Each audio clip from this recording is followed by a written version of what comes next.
Budi Budiman adalah sosok pekerja keras, pantang menyerah, punya tekad kuat dalam meraih impian. Kegagalan bukanlah penghalang dalam mencapai tujuan, tak terkecuali dalam memuaskan ambisi politiknya. Ia pernah gagal dalam Pilkada Kota Tasikmalaya, namun itu tak menyurutkannya untuk bisa menduduki kursi Z1. Mental kerja keras dan pantang menyerah itu sudah terbentuk sejak muda. Saat kuliah misalnya, Budi pernah mencoba beberapa usaha. Dikala teman-teman sebayanya asik dengan dunia muda yang cenderung suka foya-foya, Budi memilih usaha sendiri. Ketika kuliah di Universitas Siliwangi, Budi pernah dagang bakso di depan pintu gerbang utama kampus.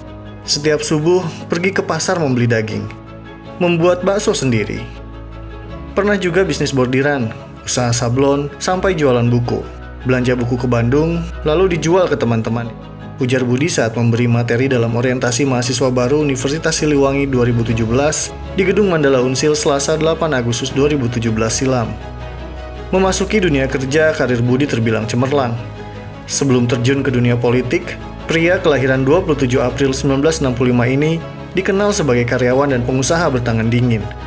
Selain pengusaha angkutan umum, ia tercatat pernah menjadi eksekutif direktur Mayasari Plaza Kota Tasikmalaya, manajer umum Maya Graha Perdana Jaya, direktur PT Cakra Putra Parahyangan, dan sederet jabatan penting lainnya. Sukses di dunia usaha rupanya tak membuat Budi kenyang oleh gelimang harta dan jabatan yang sudah diraihnya. Ia memutuskan terjun ke dunia politik. Pada Pilkada Kota Tasikmalaya tahun 2007, Budi maju sebagai calon wali kota berpasangan dengan Wahyu Sumawijaya. Kala itu, rival politiknya adalah Bubun Bunyamin, Noves Narayana, dan Sarip Hidayat Dede Sudrajat. Budi Wahyu yang diusung Partai Persatuan Pembangunan dan Partai Demokrat kalah. Perolehan suaranya berada di peringkat ketiga, hanya 30%. Sarip Dede menang dengan perolehan suara sampai 35%. Budi tidak kapok. Kendati pernah kalah dalam Pilkada 2007, ia kembali maju dalam Pilkada 2012. Kali ini, berpasangan dengan Dede Sudrajat yang merupakan rival politiknya saat Pilkada 2007. Budi Dede menang. Ia berhasil mengalahkan petahana, Sarip Hidayat yang berpasangan dengan Cecep Bagja Gunawan. Pasangan Budi Dede dapat suara sampai 58%, sedangkan rival terberatnya, Sarip Cecep, hanya 34%. Pembangunan di era Budi Dede terbilang pesat. Budi jor-joran membangun infrastruktur jalan, termasuk menuntaskan pembangunan Jalan Mangkubumi Indihiyang yang mangkrak lama. Selama 5 tahun menjabat, Budi fokus pada pembangunan jalan dan pembuatan aksesoris kota. Budi dinilai berhasil menuntaskan permasalahan infrastruktur meski masih banyak persoalan yang belum tuntas, seperti masih tingginya angka kemiskinan dan pengangguran. Untuk itu, ia kembali maju dalam Pilkada 2017. Ambisi politik Budi tak terbendung. Meski harus mengingkari kesepakatannya dengan Dede Sudrajat, Budi maju ke arena Pilkada.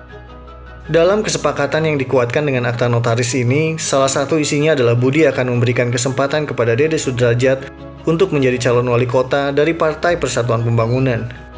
Budi ingkar, Dede berang. Saya sudah bersabar 1 periode menjadi wakil lagi dengan Pak Budi. Kenapa Pak Budi melakukan kebohongan itu? Kendati Budi dinilai banyak melakukan kebohongan, ia bersama Muhammad Yusuf memenangi Pilkada 2017. Kemenangan ini disebut-sebut memecahkan mitos dalam Pilkada di Kota Tasikmalaya. Sepanjang sejarah Pilkada Kota Tasikmalaya, belum pernah ada petahana yang bisa melanjutkan kepemimpinan wali kota ke periode kedua. Dalam Pilkada 2007, Bubun Bunyamin yang merupakan wali kota Tasikmalaya kalah oleh Sarip Hidayat. Kejadian serupa dialami Sarip Hidayat dalam Pilkada 2012. Sarip Cecep kalah oleh Budi Dede.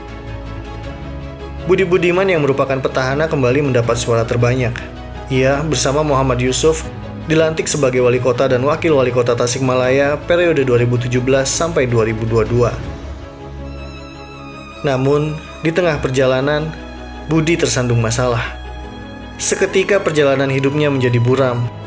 Komisi Pemberantasan Korupsi menetapkan Budi Budiman sebagai tersangka dalam kasus suap kepada pegawai Kementerian Keuangan. KPK menggeledah ruang kerja Budi Budiman pada Rabu 24 April 2019. 2 hari berselang, Jumat 26 April 2019, Budi Budiman ditetapkan sebagai tersangka.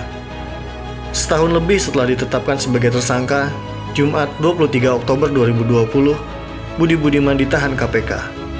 Pada hari ini, kami sampaikan bahwa KPK menahan tersangka saudara BBD, Wali Kota Tasikmalaya periode 2012-2017 dan periode 2017-2022 dalam perkara dugaan suap terkait dengan pengurusan dana alokasi khusus atau DAK Kota Tasikmalaya tahun anggaran 2018. Kasus ini menjadi sejarah hitam bagi perjalanan Kota Tasikmalaya, juga menjadi episode kelam hidup Budi yang sebelumnya cemerlang. Ada pelajaran yang sangat berharga yang harus direngkuh para pejabat dan birokrat yang hingga kini masih selamat. Memimpin bukan hanya melayani, tapi juga ada aturan-aturan yang harus selalu ditaati.